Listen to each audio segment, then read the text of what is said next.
ఓం శ్రీమాత్రే నమః. అందరికీ నమస్కారం. నిన్నటి వీడియోలో మనం అసలు ఈ కల్పమునకు శ్వేతవరాహ కల్పమని ఎలా పేరు వచ్చింది, వ్యాసుడికి దేవి ప్రశ్న, అలాగే మరి వ్యాసుడి సందేహానికి దేవి ఇచ్చిన సమాధానం, ఈ కల్పములు మరి ఇవన్నీ కూడా ఎలా ఉంటాయి ఏమిటి అనేది మనం నిన్నటి వీడియోలో తెలుసుకున్నాము. మరి ఈరోజు వీడియోలో మరి వ్యాసుడి సందేహం తీరిందా?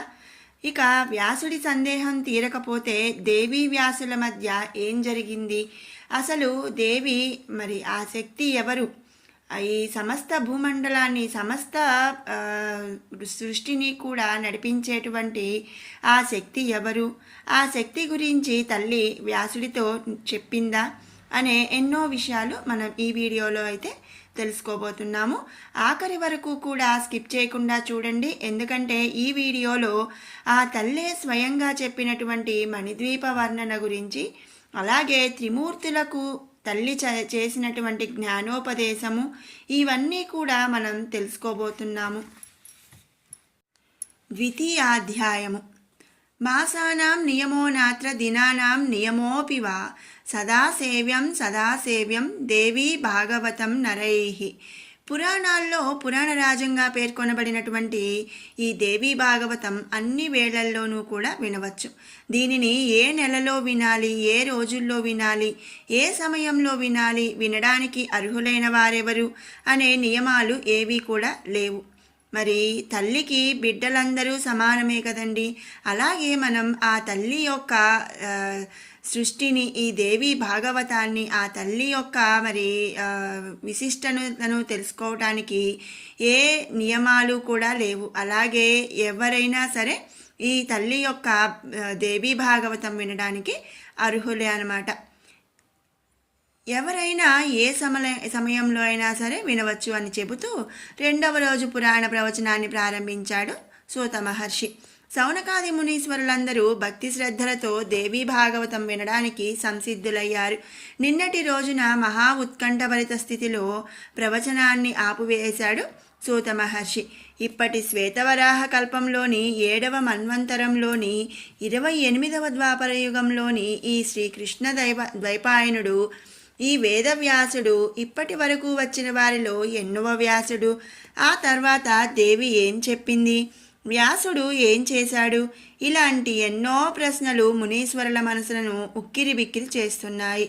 సమాధానాలతో పాటు ఆ తర్వాత ఏం జరిగిందో తెలుసుకోవాలన్న ఉత్కంఠ, జిజ్ఞాస వారి మస్తిష్కాలను ఊరిస్తుంది. సూతుడు మునుల మానసిక స్థితిగతులను గమనించి చిరునవ్వు నవ్వి, మునీశ్వరులారా, తర్వాత జరిగిన కథ వినాలన్న ఉత్కంఠ మీకెంతగా ఉందో చెప్పాలన్న ఉత్కంఠ నాకు రెట్టింపు ఉంది. అదే దేవీ భాగవత మహత్యం, ప్రత్యేకత, ఇక వినండి అంటూ తరువాత కథనాలన్నీ కొనసాగించడానికి సూత మహర్షి. దేవీ వ్యాసుల మధ్య జరిగిన సంభాషణం.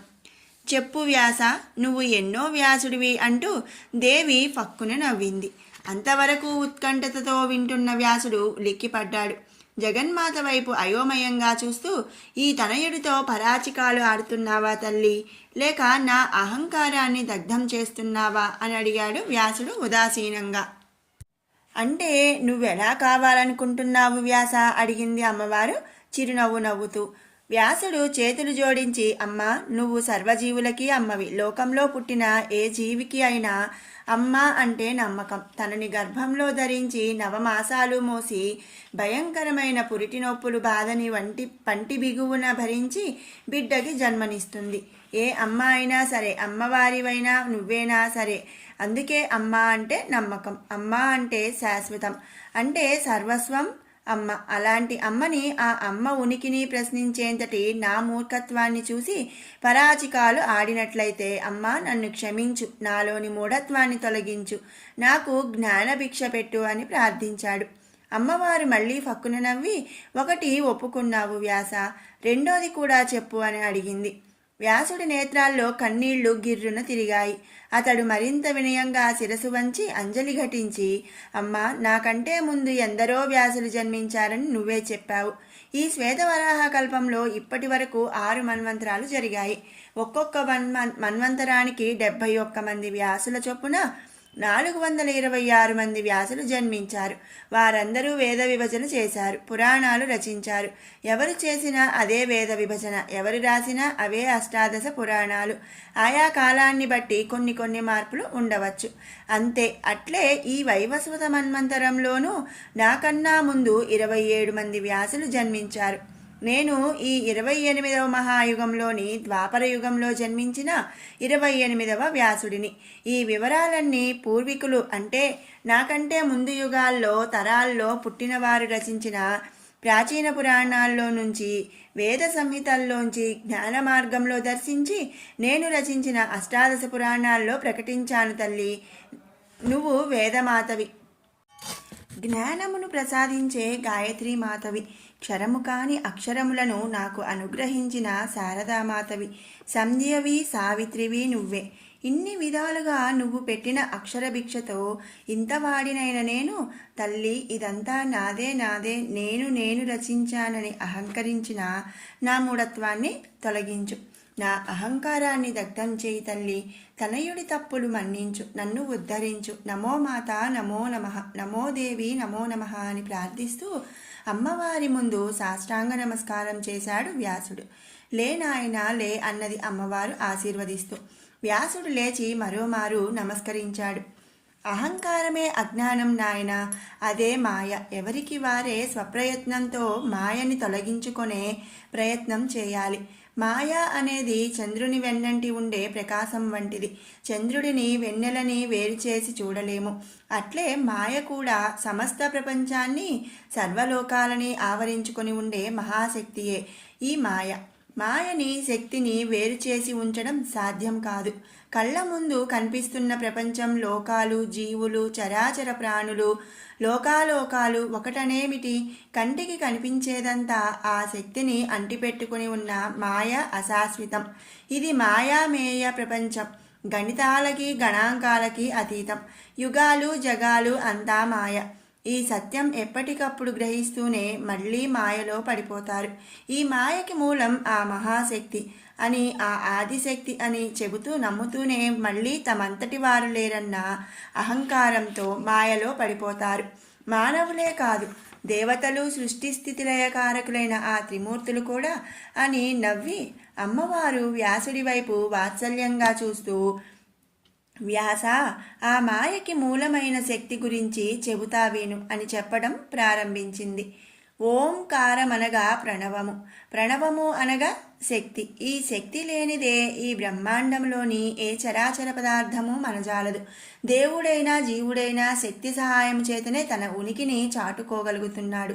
శక్తిహీనుడు ఎందుకు కొరగాడు. ఈ శక్తినే జీవశక్తి అని, ప్రాణశక్తి అని, దైవశక్తి అని, మానవాతీత మహిమాన్విత శక్తి అని పిలుస్తుంటారు. ఈ శక్తి కంటికి కనిపించని పరదేవతా శక్తి అయి ఉండి సర్వజీవులలో అదృశ్య రూపాన నెలకొని ఉంటూ విశ్వవ్యాపకమైన శక్తిగా విరాజిల్లుతుండడం చేత ఈ శక్తిని పరాశక్తి అన్నారు. సృష్టికి పురుషుడు బీజాన్ని ప్రసాదిస్తాడు. ఆ బీజాన్ని తన గర్భంలో భరించి మోసి ఆ బీజానికి ఒక రూపాన్నిచ్చి ప్రసవించి ఆ తదనంతరం ఆ రూపాన్ని జీవప్రాణ శక్తుల రూపంలో శక్తివంతం చేసే ప్రకృతి శక్తికి ప్రతిరూపము. ఆమెయే క్షేత్రము. క్షేత్రము లేకుండా జీవము మొలకెత్తి సృష్టించి ఫలించదు. కాబట్టి శక్తి లేనిదే పురుషునికి ఉనికి అనేది లేనేలేదు. ఈ పరాశక్తినే ఆదిశక్తి అన్నారు. ఈ జగత్తు యావత్తు ఆమె నుండి సృష్టించబడింది కాబట్టి ఆమెను జగన్మాత అన్నారు. దేవతలకు సైతం మాత అయింది కాబట్టి దేవి అన్నారు. అయితే ఈ దేవి ఎలా అవతరించింది? సర్వలోకాలకు తల్లి ఎలా అయింది? అంబ, అంబిక, గాయత్రి, సరస్వతి, లక్ష్మి, పార్వతి, గౌరీ, కాళీ, చండి, చాముండి ఇత్యాది సహస్రనామాలు ఈ తల్లికి ఎలా ఏర్పడ్డాయి? అసలు ఈ శక్తి అంటే ఏమిటి? శక్తి స్వరూప స్వభావ గుణలక్షణాలు ఏమిటి అనేవి ఇప్పుడు తల్లి చెప్తుంది. ఒక కల్పారంభ వృత్తాంతము. ఆ కల్పములో సృష్టికి పూర్వము విశ్వం అనేదే లేదు. అంతా శూన్యము, జలమయం. ఆ అనంత జలరాశిలో ఎటు చూసినా నీరే తప్ప మరేమీ లేదు. అది పూర్వ సృష్టికర్త అయిన భగవంతునికి నిద్రాకాలము, అంటే రాత్రి. ఆ రాత్రి అనేది కొన్ని వేల దివ్య సంవత్సరముల కాలమానమునకు సమానం. ఆ రాత్రి పూర్తి అయిన తరువాత భగవంతుడు యోగనుద్ర నుండి మేలుకొన్నాడు. అప్పుడు అతడు నిరాకారుడు, అంటే అతడికి ఒక రూపం అనేది లేదు, అంతటా తానే అయి ఉన్నాడు. ఆ భగవంతుడే తొలి పురుషుడు, అతడు మాత్రమే శాశ్వతుడు. అతనికి జరామరణాలు, ఆకలి దప్పులు, ఆశాపాసాలు లేవు. ఏ వ్యామోహము లేని నిర్వికారుడు, నిరంజనుడు. పురుషులలో అతడే ప్రథముడు, ఉత్తముడు కనుక అతడికి పురుషోత్తముడు అన్న పేరు వచ్చింది. అతడినే పరబ్రహ్మము అన్నారు. ఆ పరబ్రహ్మమునకు సృష్టి చేయాలన్న సంకల్పం కలిగింది. అలా సృష్టి చేయాలన్న అతని కోరికలో కూడా ఎలాంటి మోహ వికారములు లేదు. జగత్ప్రళయము అప్పుడు తనలో లయం చేసుకున్న సమస్త సృష్టిని మరలా పునరోత్పత్తి చేయాలన్న పురుషధర్మం ఒక్కటే అతని యందు ఉన్నది. అందుచేత అప్పటిదాకా ఏ రూపము లేని భగవంతుడు సాకార రూపమును తనకి తానే సృజించుకున్నాడు. ఆ విధంగా పరబ్రహ్మ సాకార రూపముతో ఈశ్వరుడుగా అవతరించాడు. కాన అతడిని పరమేశ్వరుడు అన్నారు. ఆ మూల పురుషుడు విశ్వమును సృజించదలుచుకున్నాడు. కానీ ఆ సృష్టిని సృష్టించడానికి క్షేత్రము లేదు. తాను పురుషుడు అయినా స్త్రీ సహకారం లేకుండా బీజము వృద్ధి చెందదు కాదా. అందుచేత పరమేశ్వరుడు తన సంకల్పము చేతనే తన సాకార రూపములో సగభాగాన్ని స్త్రీ రూపంగా సృజించుకొని అర్ధనారీశ్వరుడిగా అవతరించాడు. ఆ విధముగా శక్తి అవతరించడం చేత ఆ శక్తి చేత అతనికి సృష్టిని నిర్మించగల శక్తి చేకూరింది. పరమేశ్వరుడు నిర్మించబోయే విశ్వప్రపంచమునకు క్షేత్రము ఆ తల్లే కనుక ఆవిడ జగన్మాత అయ్యింది. పరమేశ్వరుని అర్ధభాగం కనుక పరమేశ్వరి అని, ఆ పురుషుడికే శక్తిని ప్రసాదించింది కనుక పరాశక్తి అని, సర్వశక్తులకు నిలయము ఆ తల్లే కనుక ఆదిశక్తి అని ఆమెను పిలిచారు. ఆ విధంగా సృజించుకున్న జగన్మాత జగదీశ్వరులు ఏకశరీరులై ప్రణయావేశములో ఉండగా వారి అర్ధనారీశ్వర తత్వము నుండి చతుర్భుజాలతో పట్టు పీతాంబరాలు ధరించి ఒక పురుషుడు అవతరించాడు. అతడు ఆ అనంత జలరాశి మధ్యలో నిలిచి దిక్కులు చూస్తుండగా పరబ్రహ్మము నుండి ఓం అంటూ ఓంకారనాదము వినవిచ్చింది. అంతరిక్షము నుండి ఓయి సర్వప్రపంచమును సృష్టించుటకు పరబ్రహ్మము సంకల్పించుకున్నందున ఆ సంకల్ప ప్రభావం చేత అయోనిజుడవై అవతరించిన నీవు పురుషోత్తముడవుతున్నావు. నారములు అనగా ఈ నీరే నీకు ఆధారస్థానమైనందున నీవు నారాయణుడు అని పేర పిలువబడతావు అని ఆకాశవాణి వినిపించింది. ఆ మధుర వాక్కులకు నారాయణుడు ఆశ్చర్యచకితుడై, తల్లి నీవెవరు, నా కర్తవ్యమేమిటి, నేనెక్కడ నివసించాలి అని అడిగాడు. ఆ మరుక్షణం ఒక వటపత్రము నీటిపై తేలుతూ అతనిని సమీపించింది. ఓయి నారాయణ, నేను జగన్మాతను, నీతో సహా మున్ముందు వృద్ధి చెందబోయే సకల చరాచర జీవ సృష్టికి జీవశక్తిని నేనే. జడత్వమైన పదార్థములన్నీ నా శక్తి చేతనే చైతన్యవంతమవుతాయి. నేను విశ్వవ్యాపితమైన దానను. నేను లేని చోట ఉండనే ఉండదు. నీవా వటపత్రమును ఆశ్రయించి జగన్మాతనైన నా ఓంకార ప్రణవ మంత్రమును భక్తి శ్రద్ధలతో దీక్షగా జపించు. నీ జడత్వమును తొలగించి నీకు శక్తిని చేకూర్చడానికి నేను సదా నీకు నీడలా యోగమాయలా నిలిచి ఉంటాను. కాలక్రమమున నీ కర్తవ్యము నీకు అవగతము కాగలదు అని పలికింది జగన్మాత అదృశ్య రూపమున. అంతటా పరాశక్తి అంత నుండి ఓ దివ్య తేజోపుంజము వెలువడి నారాయణుని వక్షస్థలమునందు చతుర్భుజములతో అవతరించి అచట దేదీప్యమాన ప్రకాశంతో స్థిర నివాసురాలైంది. ఆ శక్తి చేరికతో, ఆ యోగమాయ చేరికతో శక్తియుతుడైన నారాయణుడు ఆ వటపత్రము పైన ప్రవళించి భక్తితో కనులు మూసుకొని దీక్షగా ఓంకార మంత్రమును జపించసాగాడు. అలా అనేక వందల దివ్య సంవత్సరాలు గడిచిన అనంతరం నారాయణుని ఓంకార జపమంత్ర శక్తి ఫలితంగా అతడి నాభి నుండి బ్రహ్మాండమైన కమలము అవతరించింది. ఆ పద్మము మధ్య భాగమున పంచముఖములతో ఒక పురుషుడు జన్మించాడు. అతడే సృష్టికర్త బ్రహ్మ. బ్రహ్మకి కూడా తానెవరో, ఎలా పుట్టాడో, తన కర్తవ్యమేమిటో తెలియక తెలుసుకోవడం కోసం తాను అవతరించిన పద్మము యొక్క కాండములో దూరి దాని మొదలు ఎక్కడుందో తెలుసుకోవడానికి అనేక వందల సంవత్సరాల పాటు ఆ కాండము ద్వారా క్రిందికి ప్రయాణించాడు. అతడెంతకాలము ఎంత దూరం ప్రయాణించినా కాండము మొదలు ఎక్కడున్నదో కనిపెట్టలేక నిరాశ చెంది మరలా అదే మార్గమున పైకి వచ్చి పద్మమును చేరుకొని అప్పుడు పైకి ప్రయాణించాడు. అలా ఎంతకాలం ఎంత దూరం ప్రయాణించినా అతడికి బ్రహ్మాండమైన ఆ పద్మము యొక్క రేఖలు తప్ప మరేమీ కనిపించలేదు. దానితో అతడు క్రిందికి దిగి మరలా తన జన్మస్థానమైన పద్మము వద్దకు వచ్చి దానిపై ఆసీనుడై కర్తవ్యము బోధపడక తీవ్ర విచారగస్తుడైనాడు. అప్పుడు అతనికి నారాయణుని శబ్దము ఓం ఓం అన్న ఓంకారనాదము వినిపించింది. అప్పుడు బ్రహ్మ ఆ శబ్దబ్రహ్మమును ఆలకిస్తూ, ఓహో, ఈ శబ్దబ్రహ్మమే నా పుట్టుకకు కారణమై ఉంటుంది కనుక ఆ శక్తిని ప్రసన్నం చేసుకుంటే నేనెవరో, నా కర్తవ్యమేమిటో తెలుస్తుంది అని భావించి తదేక దీక్షతో ఓంకార ప్రణవ మంత్రమును ధ్యానించసాగాడు. అలా అనేక దివ్య సంవత్సరాల పాటు భక్తి శ్రద్ధలతో బ్రహ్మ చేసిన తపస్సుకు మెచ్చి జగన్మాత అష్టబాహువులతో త్రినేత్రములతో దివ్య తేజస్సు కల నీలమేఘ శరీరముతో సాకార రూపముగా అతని ముందు ప్రత్యక్షమైంది. ఆ పరాశక్తి సర్వవ్యాపితమైన విశ్వవిరాట్ రూపాన్ని చూస్తూ పద్మాసనుడు భయకంపితుడైపోయాడు. ఆ తల్లి చేతులు అనంతంగా సాగి వాటి యందు ధరించబడ్డ పాశ, శంఖ, గద, చక్ర, శూల, ఖడ్గ, మృత్యుదండ పద్మములు సెగలు పొగలు కక్కుతున్నాయి. ఆమె రెండు నేత్రములు కోటి సూర్యచంద్ర ప్రభాస సమానములై వెలుగుచుండ ఆమె లలాట మధ్యమున ఉన్న త్రినేత్రము నుండి ప్రళయాగ్ని జ్వాల వెలువడుతోంది. ఆమె నోటి నుండి అనంతముగా పెరిగి బయటకు చాచబడిన నాలిక సమస్తమును కబళించగల కాలసర్పమును బోలి విషజ్వాలలు కక్కుతున్నాయి. ఆమె ఉచ్ఛ్వాస నిశ్వాసల నాసికల నుండి వెలువడి వేడి సెగలు రేగుతున్నాయి. ఇక ఆమె ధరించిన దివ్యాభరణముల కాంతిపుంజములు, ఆమె ముక్కున అలంకరించబడిన ముఖ్యర తేజోపుంజముల ప్రకాశము చేత కళ్ళు మిరిమిట్లు గొల్పి భయభ్రాంతుడైన పద్మాసనుడు ఆ తల్లి ముఖారవిందమును గాంచలేకపోయాడు. బ్రహ్మ చప్పున చేతులు జోడించి ఓంకార రూపిణి, సర్వశక్తి స్వరూపిణి, జగదాధారిణి, విశ్వవ్యాపిని, జగన్మాత త్రాహి త్రాహి, నీ ఈ విరాట్ స్వరూపమును గాంచి భీతి చెందుతున్నాను. నా ఈ భయభ్రాంతుల చేత నిన్ను గాంచలేక గుర్తించలేక కర్తవ్యమును కానలేని శక్తిహీనుడనయ్యాను. తల్లి శరణు శరణు. నీ విరాట్ స్వరూపమును ఉపసంహరించుకొని దివ్య సుందర రూపంతో దర్శనమిచ్చి నన్ను అనుగ్రహించు అని ప్రార్థించాడు. అదే సమయంలో పద్మనాభుడైన నారాయణుడు తన చుట్టూ పరివేష్టితమై ఉన్న అనంత జలరాశిపై అలముకుంటున్న దేవి నాసికాజ్వాల బుగబగలును తన దేహము తీక్షణ తాపము చేత వేడెక్కుచుండగా గ్రహించి యోగనిద్ర నుండి చప్పున మేల్కొని దేవి విరాట్ స్వరూపాన్ని చూసి తాను భయభ్రాంతుడయ్యాడు. అమ్మ అఖిలాండేశ్వరి ఆదిపరాశక్తి, శరణు శరణు. నీ ఈ ఉగ్ర విరాట్ స్వరూపము చూస్తూ నేను జపధ్యానములను మాని కర్తవ్య విమూఢి నవ్వుతున్నాను. జగత్తుకి తల్లివైన నీకి ఉగ్రరూపము తగదు. దయచేసి శాంతించి దివ్య సుందర రూపంతో అవతరించి నీ దివ్య దర్శన భాగ్యమును అనుగ్రహించు. పాహిమాం మాత పాహి పాహి అని ప్రార్థించాడు.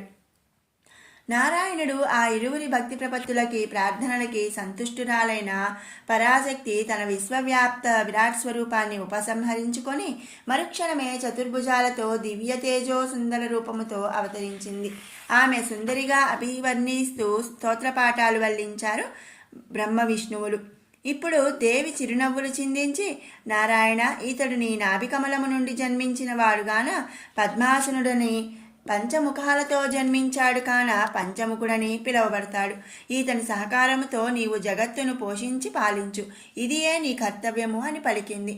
నారాయణుడు ఆమెకి నమస్కరించి అదృశ్యుడై తన నివాస స్థలమునకు చేరినాడు. అప్పుడు పద్మాసనుడు చేతులు జోడించి, తల్లి, నా కర్తవ్యమేమి అని అడిగాడు వినయంగా. దేవి మందహాసం చేసి సృజ సృజ అని ఉపదేశించి అదృశ్యురాలైంది. సృజ అని దేవి ఆదేశించింది కానీ సృష్టి అనేది ఎలా ఆరంభించాలో తోచక బ్రహ్మ తన నివాస స్థానమైన పద్మామునకు చేరి ధ్యానం నిమగ్నుడయ్యాడు. అలా అనేక సంవత్సరాల పాటు బ్రహ్మ తపస్సు చేయగా 2 చెమట బిందువులు జారి ఆ జలరాశిపై పడ్డాయి. మరుక్షణం ఆ 2 చెమట బిందువులు 2 రాక్షస ఆకారాలు దాల్చాయి.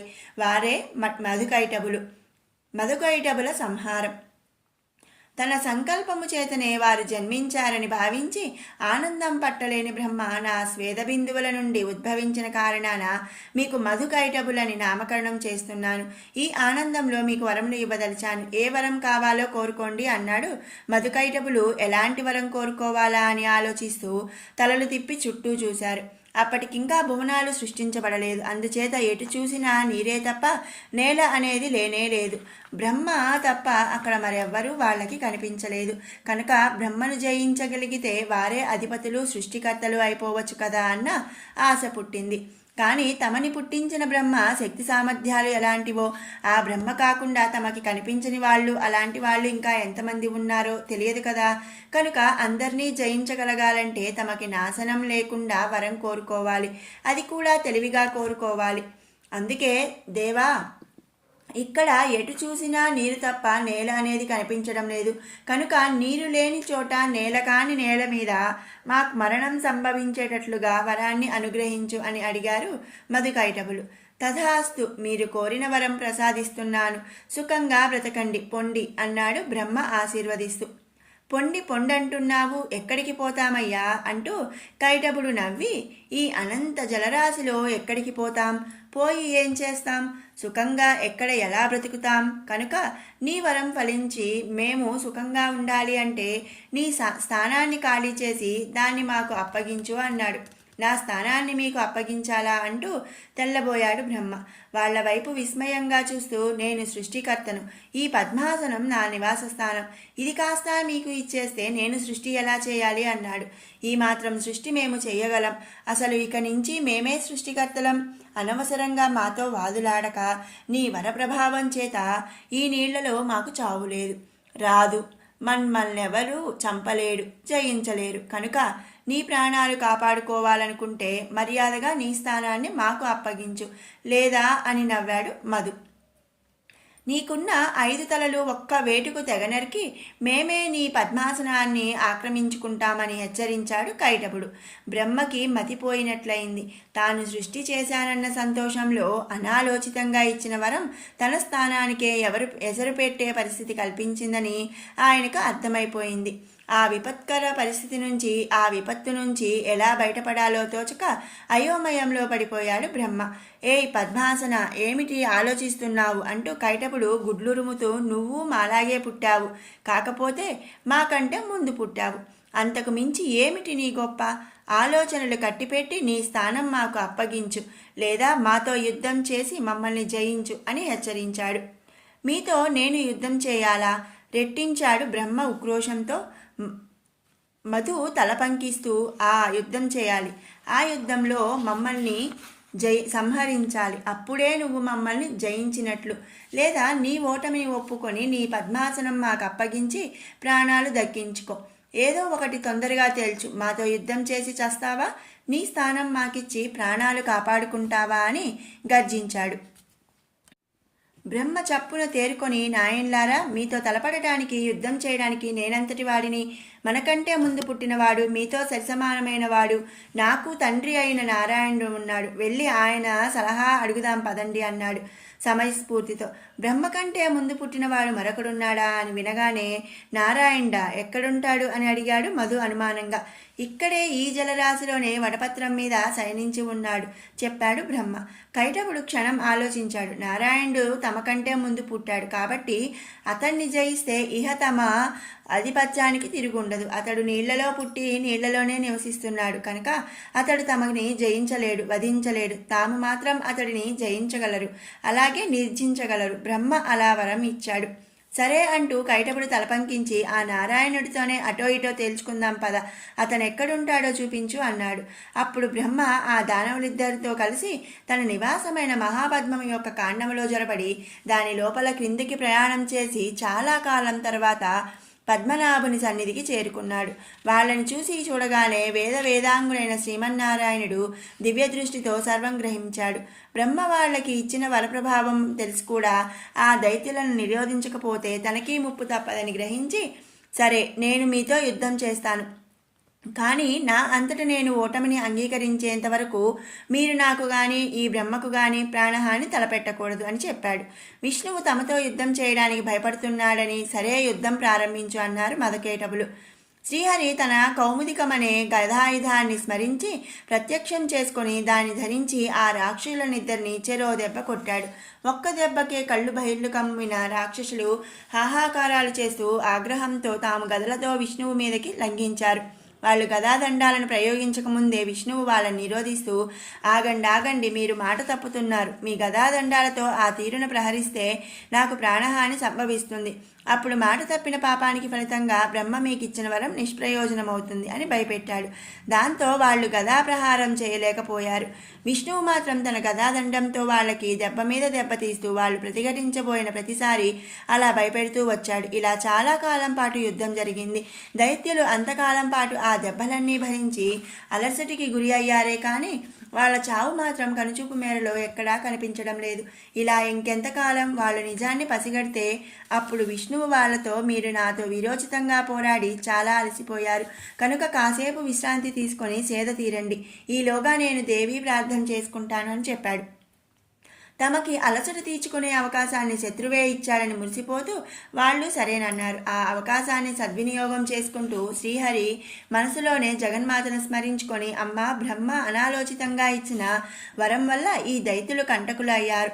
వీరిని అంతం చేయనిదే నువ్వు మాకు అప్పగించిన కర్తవ్యం నిర్వహించడానికి వీలు కలగదు. సర్వశక్తి స్వరూపినివి, సగవ జగద్రక్షణివి నీవే. కనికరించి నాకు రాక్షస సంహారానికి ఉపాయాన్ని ఉపదేశించు. బ్రహ్మ ఇంతవరకు అసలు భువనాలనే సృష్టించలేదు. ఇక ఈ దానవ వధకి వేదిక అయిన నేల కాని నేల ఎక్కడుంది? దాన్ని ఎలా సృష్టించను? శరణు మాత శరణు, తరుణోపాయం సూచించు అని ప్రార్థించాడు భక్తితో. అప్పుడు విష్ణువుని అంటిపెట్టుకుని ఉన్న యోగమాయ అతనికి మాత్రమే దర్శనమిచ్చి, మాతను నేనే, మాయను నేనే, నిన్ను సదా అంటిపెట్టుకునే ఉన్నాను. నా మాయాశక్తి అనుగ్రహం చేత నీ ఊరువులు విశాలమై పెరిగి పెరిగి ఈ అనంత జలరాశినంతటినీ ఆక్రమిస్తాయి. అలా పెరిగిన నీ తొడలే ఆ దానవుల పాలిట నేల కాని నేల అవుతాయి. నీ ఊరువులపై ఆ రాక్షసులను సంహరించు అని ఉపదేశించింది. విష్ణువు చేతులు జోడించి ఆమెకి నమస్కరించి, ధన్యోస్మి మాత, నీ ఆనతి శిరసా వహిస్తాను అన్నాడు. విష్ణువు తమ కంటికి కనిపించని ఎవరికో నమస్కరించడం చూసిన మధుకైటవులు, ఏయ్ నారాయణ, నీ ప్రార్థన పూర్తయిందా అడిగారు పరిహాసంగా. విష్ణువు మందహాసం చేసి, అయింది, మీతో యుద్ధానికి నేను సిద్ధం. అంతేకాదు, బ్రహ్మ మీకు వరమిచ్చిన నేల కాని నేలను చూపిస్తా చూడండి అని తన తొడలను పెంచసాగాడు. రాక్షసులతో పాటు బ్రహ్మ కూడా విస్తుపోయి చూస్తుండగానే ఆ ఊరువులు పెరిగి పెరిగి ఆ అనంత జలరాశినంతటిని ఆక్రమించి ఎక్కడా చుక్క నీరు కూడా కనిపించకుండా చేశాయి. ఇప్పుడు రెండిరా యుద్ధానికి అంటూ విష్ణువు వాళ్ళని తన తొడల మీదకు లాక్కున్నాడు. మధుకైటవులు ప్రమాదాన్ని గుర్తించి బ్రహ్మాండమంతటా విస్తరించి ఉన్న విష్ణువు తొడల మీద పరుగులు తీస్తూ జలం కోసం అన్వేషించసాగారు. కానీ ఎక్కడా నీటి జాడ కానరాలేదు. అప్పుడు విష్ణువు తన చేతులు చాచి మధుకైటవులు గొంతులు పట్టి వారి గొంతులు పిసికి చంపివేశాడు. ఆ రాక్షస వదనానంతరం విష్ణువు ఊరువులు యథాస్థితికి ఉపసంహారం కాగా మధుకైటవుల శవాలు ఆ జలరాశిలో పడి మునిగి నీట బుడగలుగా మారి అనంత జలరాశిలో ఐక్యమైపోయాయి. ఆ విధంగా దేవి అనుగ్రహం చేత ఆ రాక్షస సంహారం సంపూర్ణమైంది. అలా మరణించిన మధుకైటవుల తలల్లోంచి మెదడు బయటపడి గట్టిపడి కొంతకాలానికి భూమి అయింది. ఆ కారణం చేత భూమి మేధిని అయింది. అలా మధుకైటవుల ఇద్దరు మరణించినందుకు విష్ణువు సంతతిస్తూ, కుమారా, నిన్ను రక్షించడానికి నా చెవి గువ్వుల నుండి జన్మించిన ఈ ఇద్దరు రాక్షసులను వధించాను. ఇక ముందైనా దుష్టులకు ఇట్లాంటి అలివి కాని వరాలు ఇవ్వకు అని మందలించాడు. విష్ణువు తాను సృష్టించానన్న మాట విని బ్రహ్మ చికాకు పడుతూ, నువ్వు సృష్టించడమేమిటి? సృష్టికర్తను నేను, ఆ కర్తవ్యం నాది. నేనే వాళ్ళని నా స్వేద బిందువుల నుండి పుట్టించాను అన్నాడు ఆధిపత్య అహంకారాన్ని ప్రదర్శిస్తూ. విష్ణువు నవ్వి, కాదు, నేను యోగ నిద్రలో ఉండగా వాళ్ళు నా కర్ణముల నుండి పుట్టారు. నీళ్లలో ఈదుతూ నీ దగ్గరికి వచ్చారు. ఆ సమయానికి నీ చెమట బిందువులు నీళ్లలో పడటం చేత ఆ నీటి నుండి వాళ్ళు పైకి తేలేసరికి నువ్వే వాళ్ళని పుట్టించావనుకుని భ్రమపడుతున్నావు కనుక అసలు సృష్టికర్తను నిన్ను కూడా పుట్టించిన వాడిని నేను. నువ్వు సృష్టికర్తవయ్యావే కానీ ఇంకా నీ సృష్టి ఆరంభం కాలేదు అన్నాడు. కాదు కాదు, నేనే సృష్టికర్తను అంటూ జగడానికి దిగాడు బ్రహ్మ. విష్ణువు కూడా వాదులాడుతూ, కాదు, నేనే ప్రథమ సృష్టికర్తను, నీ పుట్టుకే దానికి సాక్ష్యం అన్నాడు. వారిద్దరూ అలా చాలాసేపు వాదించుకొని ఎంతకీ తమ మధ్య తగువుని పరిష్కరించుకోలేక విసిగిపోయారు. వారిరువురు అంతరిక్షం వైపు చూస్తూ, ఓ మాయాస్వరూపిణి జగన్మాత, మహామాయ, నువ్వు చెప్పు, మాలో ఉత్తమ పురుషుడు సృష్టికర్త ఎవరు అంటూ బిగ్గరగా అరిచారు. వారి అరుపులకు దిగంతాలు ప్రతిధ్వనించాయి. నేను అంటూ మేఘ గంభీర స్వరంతో ఒక పురుషవాక్కు జగత్తంతా దద్దరిల్లేలా ప్రతిధ్వనించింది. మరుక్షణం త్రినేత్రధారి, త్రిశూలధారి, నాగభూషణ కరిచర్మాంబాలంకారుడు, విభూతి సుందరుడైన పరమేశ్వరుడు పంచముఖాలతో వారి ముందు ప్రత్యక్షమై, నేనే పరబ్రహ్మను, పరమేశ్వరుడైన నేనే ఆది పురుషులను, అసలు సృష్టికర్తను, జగత్తును మరలా సృష్టించాలని నేను సంకల్పించుకున్నందున నా సంకల్పము చేతనే నా నుండి అయోనిజుడైన ఈ నారాయణుడు సృజించబడ్డాడు. కనుక ఆధిపత్య పురుషుడను నేనే అని ప్రకటించాడు. బ్రహ్మ అతడిని ఎదిగాదిగా చూస్తూ, చాలు చాలు, మాలో మేము ఆధిపత్యం ఎవరిదో తేల్చుకోలేక అవస్థపడుతుంటే ముక్కంటివి నువ్వొకడివి నేనంటూ పుట్టుకొచ్చావా? నీ మాటే యథార్థమైతే అసలు నువ్వెలా పుట్టావు అని ఎదురు ప్రశ్నించాడు. పరమేశ్వరుడు నవ్వి, నాకు అసలు చావు పుట్టుకలేనేవే లేవు, నేను నిత్యుడను, ఆకారమే లేని నిరాకారుడను. సృష్టి చేయాలని నేను భావించినప్పుడు ఈ పరమేశ్వర రూపంలో నన్ను నేనే సాకారుడిగా సృజించుకుంటాను. నా నుంచి నారాయణుడు, అతడి నుంచి బ్రహ్మ, ఆ బ్రహ్మ వలన జగత్తు సృష్టించబడుతుంది. ఈ సృష్టి కాలము యావత్తు నాకు ఒక పగటి దినము. అనంతరం నాకు రాత్రి కాగానే మహాప్రయాన్ని కల్పించి బ్రహ్మ విష్ణాదులతో సహా యావత్తు సృష్టిని నాలో లయం చేసుకుంటాను. అలా రాత్రివేళ యోగ నిద్రలో అనేక వేల దివ్య సంవత్సరాలు ఉంటాను. ఆ కాలమందు జలము తప్ప మరేమీ ఉండదు. నేనొక్కడినే ఏ ఆకారము లేని నిరాకారుడినై ఉంటాను. అలా రాత్రి గడిపి మరలా పగలు రాగానే నన్ను సాకారునిగా సృజించుకొని మీ ద్వారా పునః సృష్టి కార్యం నడిపిస్తాను. నేను లయకారుడను, ఆద్యంతాలు లేని విశ్వవ్యాపకుడైన సర్వేశ్వరుడను, ఈశ్వరుడను, ఆది పురుషుడను, అందరికన్నా అత్యధికుడును నేనే అని తెలిపాడు. ఈశ్వరుడి మాటల్లోని అంతర్యాన్ని అర్థం చేసుకోవడానికి ప్రయత్నిస్తూ మౌనంగా ఉండిపోయాడు నారాయణుడు. కానీ బ్రహ్మ అతడిని అవహేళన చేస్తూ, ఏమిటి, నువ్వు సర్వేశ్వరుడివా, అత్యధికుడివా, ఏమిటి నీ ఆధిక్యత, ఆ చతుర్భుజాల? నీకున్నట్లు నాకు నారాయణుడికి చతుర్భుజాలే కదా ఉన్నాయి. ఇక నీ పంచముఖాల? నేను పంచముఖుడనే కదా. మరేమిటి నీ గొప్ప? నీ ముఖమున ఫాలభాగమందు వంకరగా అసహ్యంగా ఉన్న ఆ మూడవ నేత్రాన్ని చూసుకొనేనా నీ మిడిసిపాటు?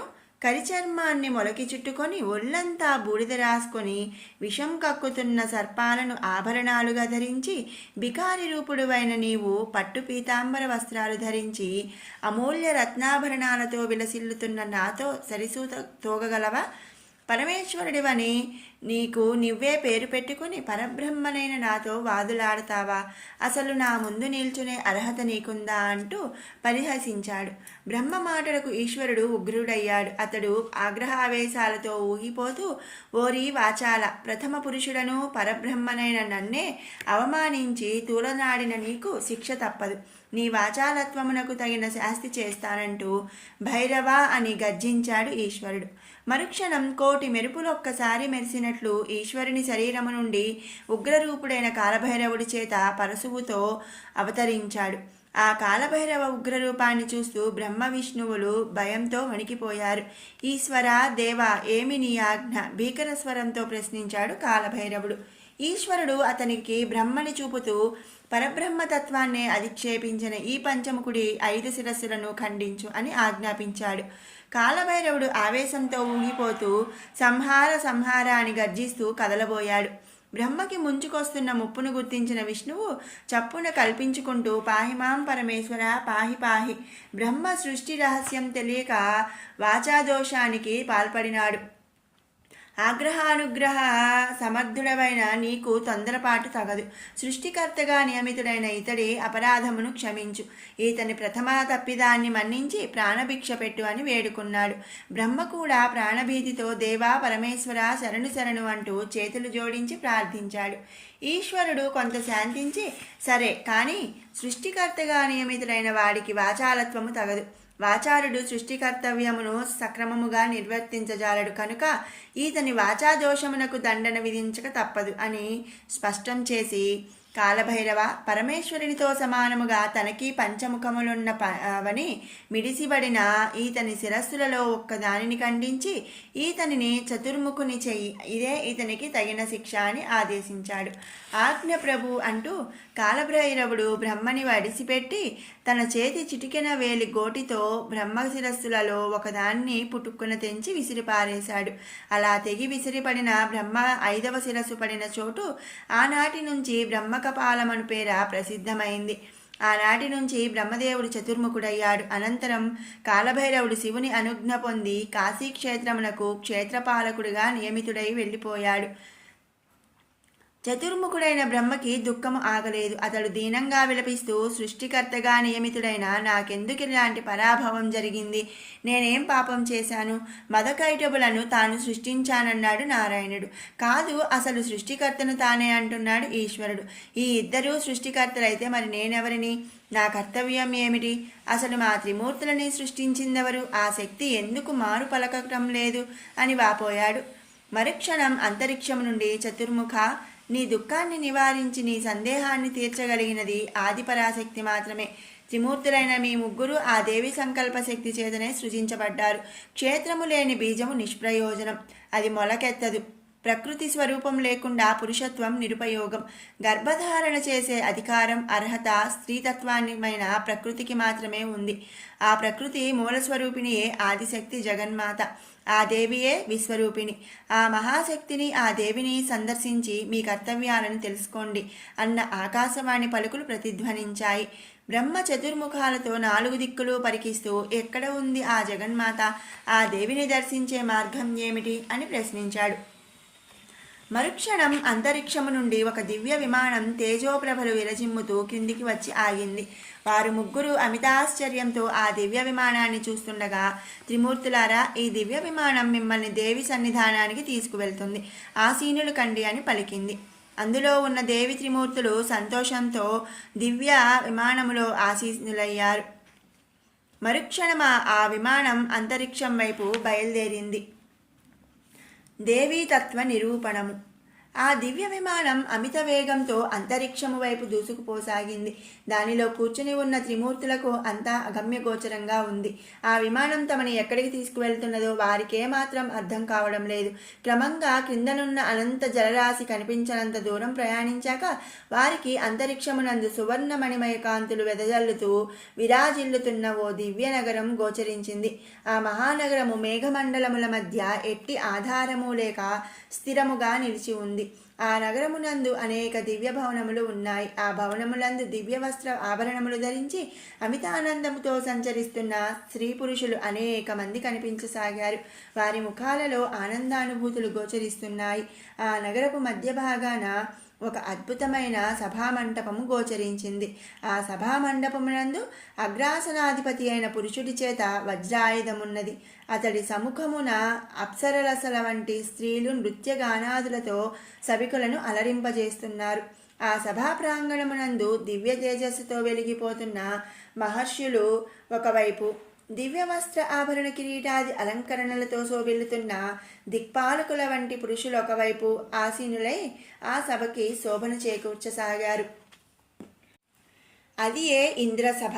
అతడు స్వర్గాధిపతి దేవేంద్రుడు. ఆ వైపు వారు నారద బృహస్పతాది మహర్షులు. ఈ వైపు వారు యమ కుబేర వరుణ వాయు అగ్ని ఇత్యాది దిక్పాలకాది దేవతా ప్రముఖులు.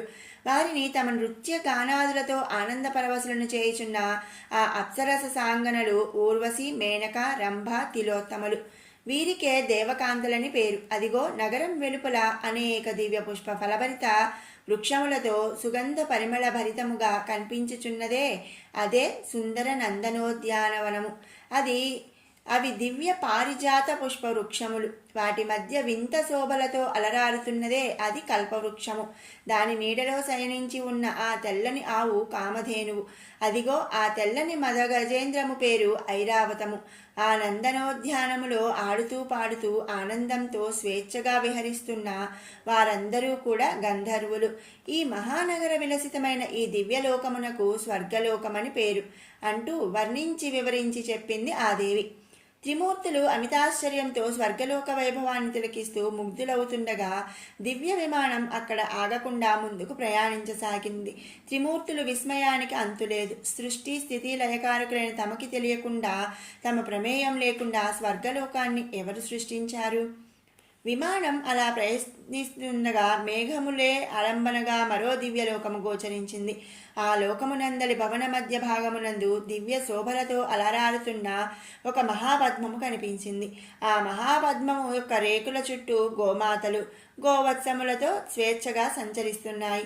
ఆ మహాపద్మమును చూస్తూ ఇది నా జన్మస్థానమైనటువంటి పద్మనాభ కమలాన్ని పోలి ఉన్నదే అని బ్రహ్మ తలపోస్తుండగా ఆ పద్మపు మధ్య భాగమునందు ఆసీనుడై చతుర్ముఖాలతో చతుర్భుజాలతో ఆ 4 చేతులందు వేదములు జపమాల ఘంటము తాళపత్రములు ధరించిన దివ్య పురుషుడు పోలికలో తనతో సమానమైన వాడు కనిపించగా బ్రహ్మ విస్మయచకితుడైనాడు.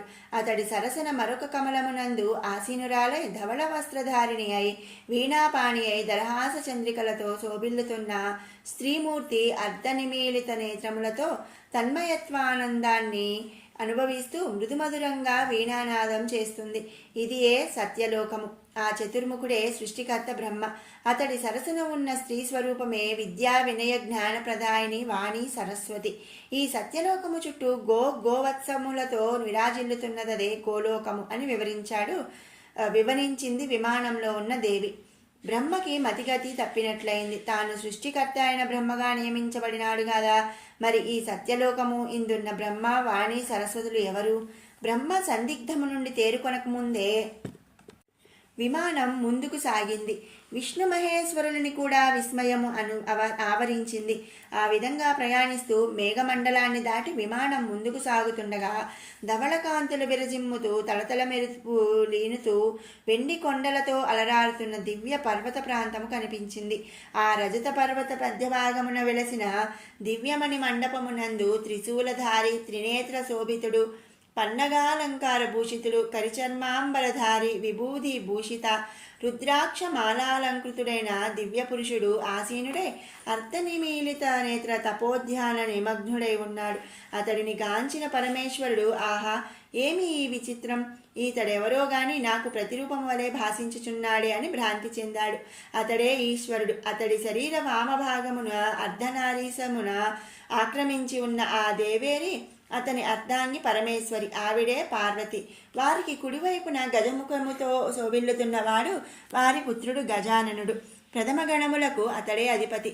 వారి ఎడమవైపు మయూరవాహనసీనుడై ఉన్న ఆ బాలకుడే వారి మరొక పుత్రుడు దేవ సైన్యాధ్యక్షుడు స్కందుడు. ఇతడే కుమారస్వామి. వారి ముందు ఆసీనుడై ప్రథమ గణములు వీరు రుద్రగణములు. వారి ముందు ఆసీనుడై ఉన్న వృషభరాజమే వారి వాహనమైన నందీశ్వరుడు. వారు ప్రథమగణములు, వీరు రుద్రగణములు. ఇందరిచే పరివేష్టితుడైన ఈ పరమేశ్వరుడే లయకారుడైన రుద్రుడు. పరమ పావనమైన ఈ లోకమునకు కైలాసమంటారు అని వర్ణించి చెప్పింది దేవి. ఈశ్వరుడు అప్రతిభుడైనాడు. ఆ కైలాసాధిపతి లయకారకుడైతే మరి తానెవరు అన్న సందిగ్ధం అతడి హృదయమున శోధిస్తుండగా విమానం మరింత ముందుకు ప్రయాణించింది. బ్రహ్మ మహేశ్వరులతో పాటు విష్ణువు కూడా విస్మయ విభ్రమములకు లోనవుతూ మున్ముందు మరేమి వింతలు రావచ్చునో అని ఆతృత చెందుతుండగా క్షీరసాగరము దృగ్గోచరమైంది. తెల్లటి పాలనురుగులతో అలరారుతున్న ఆ క్షీరసముద్రముపై నిర్మితమైన మణిమయ నగర మధ్య భాగమున 1000 శిరస్సుల ఆదిశేషుడు పడగలు విప్పి చుట్టుకొని ఉండగా ఆ ఆదిశేషునే తల్పముగా చేసుకొని శయనించిన దివ్య పురుషుడు పట్టు పీతాంబరాలతో దివ్యాభరణాలంకార శోభితుడై దివ్య కిరీట విభీషితుడై వక్షమునందు కౌస్తుభ మణిహార వనమాల అలంకారుడై చతుర్భుజుడై చతుర్హస్తములందు శంఖచక్ర పద్మ గదాయుధాలను ధరించి యోగ నిద్రా పరవశుడై విరాజిల్లుతున్నాడు. అతడి పాదపద్మముల చెంత పద్మాసిని అయిన దివ్య స్త్రీమూర్తి సర్వ సంపదలకు పెన్నిధి వలె శోభిల్లుతూ అతనిని సేవిస్తున్నది. ఆ శేషపానుపు చెంత నిలచి నారద సనకసనందానాది మహర్షులు ఆ పురుషోత్తముని కీర్తి చంద్రికలను స్తుతిస్తూ స్తోత్రములను భక్తి పారవస్యంతో గానం చేస్తున్నారు. ఆ పురుషోత్తముడు మున్మూర్తులా తనని పోలి ఉండడాన్ని గమనించి విచలితుడయ్యాడు విష్ణువు. శాంతాకారుడు భుజగసైనుడు శంఖచక్ర పద్మ గదాధారుడు అయిన ఆ దివ్య సుందర పురుషుడే శ్రీమన్నారాయణుడు. ఇతడే స్థితికారకుడైన శ్రీ మహావిష్ణువు. ఆయన పాదపద్మములను సేవించుచున్న ఆ దేవియే శ్రీదేవి. సిరి సంపదలకు అష్టైశ్వర్యములకు పెన్నిది అయిన ఆ శ్రీ మహాలక్ష్మికి శాశ్వత నివాస స్థానము ఆ శ్రీహరి వక్షస్థలము. వారిని స్తోత్ర పాఠములతో కీర్తించుచున్న వారే నారద సనక సనందనాది మహర్షులు. ఈ పుణ్యలోకమునకు వైకుంఠము అని పేరు. క్షీరసాగరముపై తేలుతున్న ఈ వైకుంఠమును దర్శించిన వారు ధన్యులు. అత్యంత పుణ్యము సంపాదించుకున్న వారికి గాని ఈ వైకుంఠ దర్శన భాగ్యము లభించదు. ఈ వైకుంఠవాసుడే సర్వజగద్రక్షకుడు, పోషకుడు, స్థితికారుడు అని వివరించింది దేవి. ఆ సమాచారాన్ని ఆలకిస్తూ అప్రతిభులయ్యారు త్రిమూర్తులు. అప్పుడు విష్ణువు ముందుగా తేరుకుంటూ, ఓ దేవి, సృష్టి స్థితిలయకారకులమైన త్రిమూర్తులము మేముండగా మాకు మారుగా ఈ ముల్లోకములను, ఈ బ్రహ్మ విష్ణు మహేశ్వరులను సృష్టించిన వారు ఎవరు? ఆ అదృశ్య అగోచర మాయాశక్తి పేరేమిటి?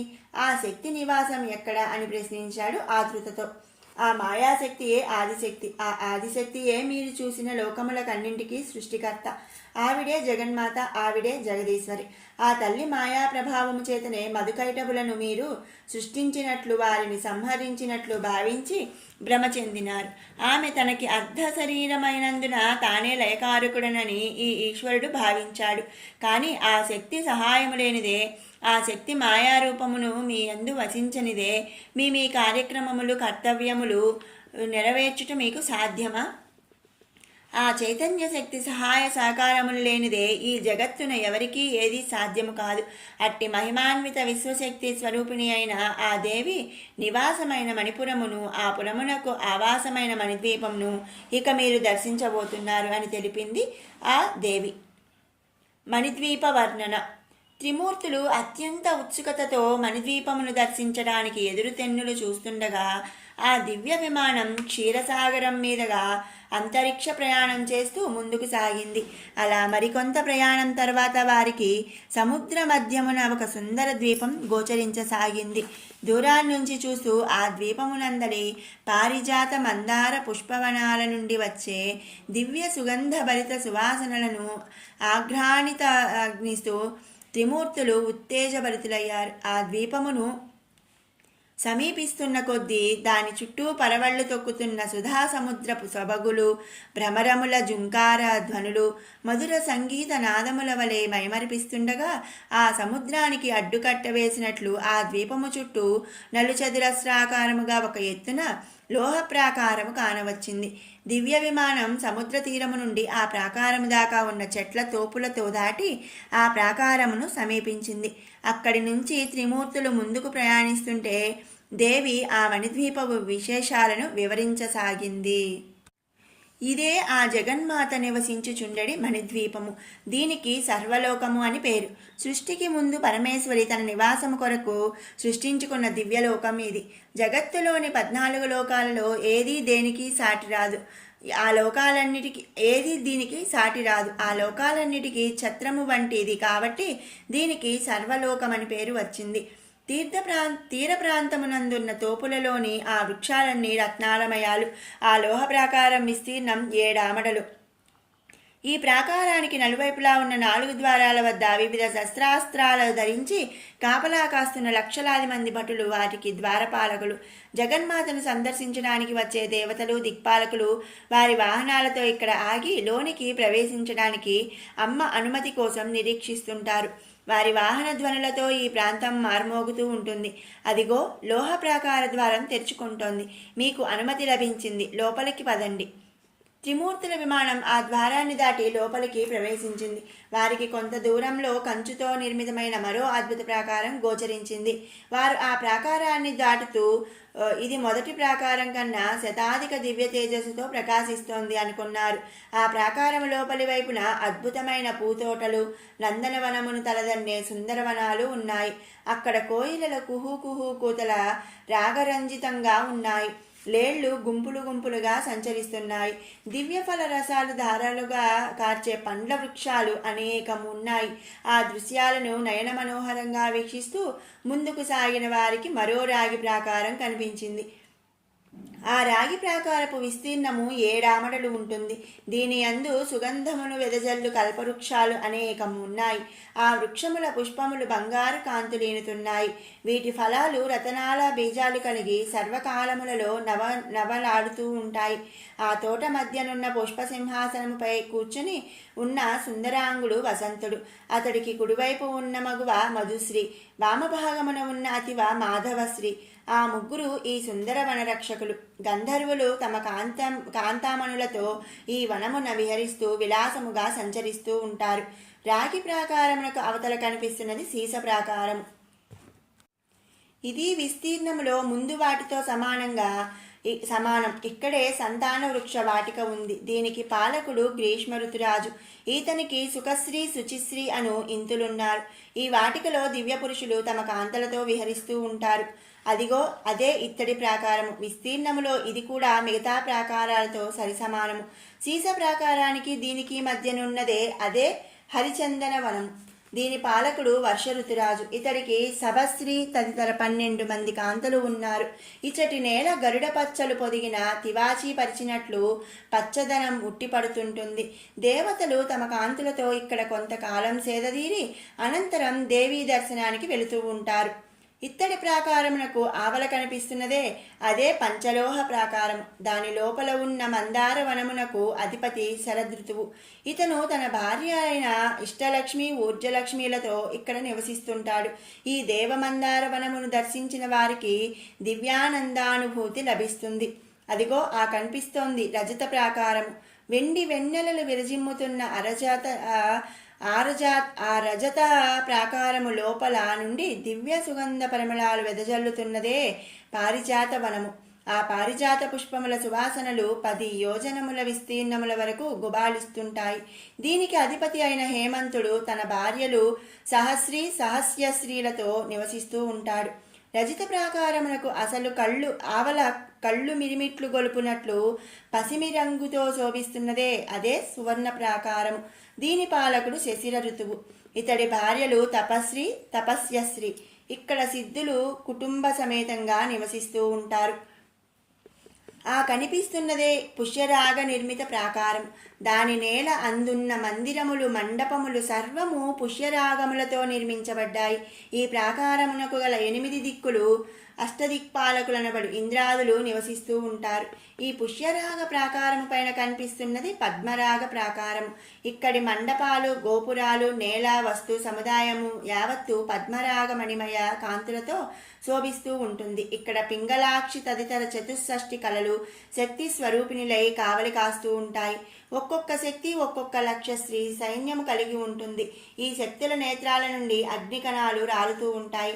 అండపిండ బ్రహ్మాండాలను త్రుటిలో బుగ్గి చేయగల శక్తి శౌర్య సాహసాలతో పెడబొబ్బలు పెడుతూ రంకెలు వేస్తూ యుద్ధోత్సాహంతో చిందులు తొక్కుతుంటారు. వీరంతా దేవి నివాస రక్షకులు. ఆ కనిపిస్తున్నదే అదే గోమేధిక ప్రాకారం. గోమేధికమని నిర్మిత నివాస ప్రాంతమునైన దీనిలో విద్యా తదితర 32 శక్తులు నివసిస్తుంటాయి. పిశాచ ముఖములతో ఉగ్రరూపులైన ఈ పైశాచిక రూపిణీలు ఒక్కొక్కటి 10 అక్షోహిణుల సైన్యమునకు నాయికలై అసమాన సత్య శౌర్య ప్రతాపమూర్తులై విలసిల్లుతూ ఉంటారు.